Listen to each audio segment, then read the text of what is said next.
A few months ago, I had an unusual addiction. I was addicted to women.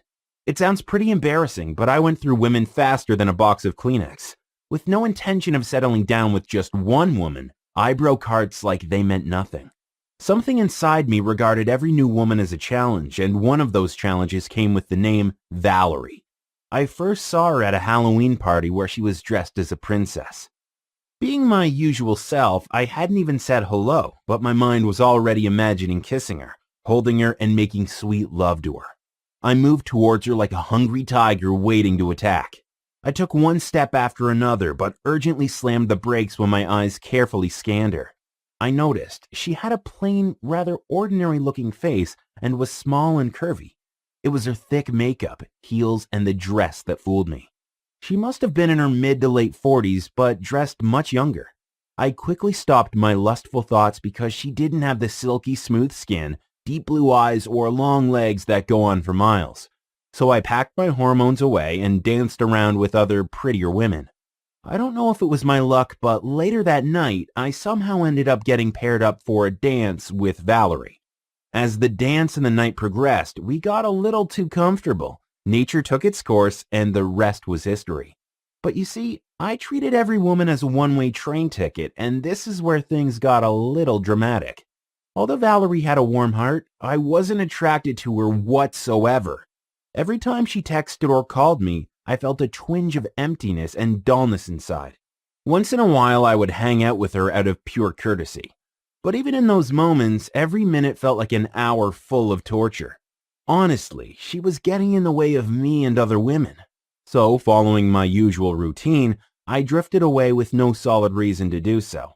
For the first few months, she obsessively called, but one fateful day, she vanished from my life as quickly and quietly as she entered. I felt no guilt or shame. Actually, I felt relieved. But it all changed after a month. One late night, I heard someone ringing my doorbell several times. Ding dong, ding dong. I opened the door and was completely speechless. It was Valerie. With 1,000,001 questions of fear circling my body, I let her in with a lot of hesitation. But then she started to speak. One word led to the next, then another, and suddenly I started feeling that I was reconnecting with someone very dear to my heart. Someone very special. Someone I had always known. Now everything about her was turning me on emotionally. I loved how her light brown eyes danced when she smiled. I loved how a purplish pink blush climbed her cheeks every time she innocently looked at me. I even loved how freckles sprinkled across her cute little nose.